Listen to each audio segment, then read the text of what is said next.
கடலூர் மாவட்டம் பண்ருட்டி தொகுதியைச் சேர்ந்த அதிமுக முன்னாள் எம்எல்ஏ மற்றும் தற்போதைய மகளிர் அணி துணை செயலாளராக இருக்கும் சத்யா பன்னீர்செல்வத்தின் வீட்டில் லஞ்ச ஒழிப்புத்துறை அதிகாரிகள் இன்று மீண்டும் சோதனை நடத்தியுள்ளது பரபரப்பையும் அதிர்ச்சியும் ஏற்படுத்தியுள்ளது.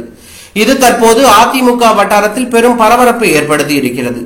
சத்யா பன்னீர்செல்வம் 2016ஆம் ஆண்டு சட்டப்பேரவை தேர்தலில் அதிமுக சார்பில் போட்டியிட்டு பண்ருட்டி தொகுதியில் வெற்றி பெற்றிருந்தார்.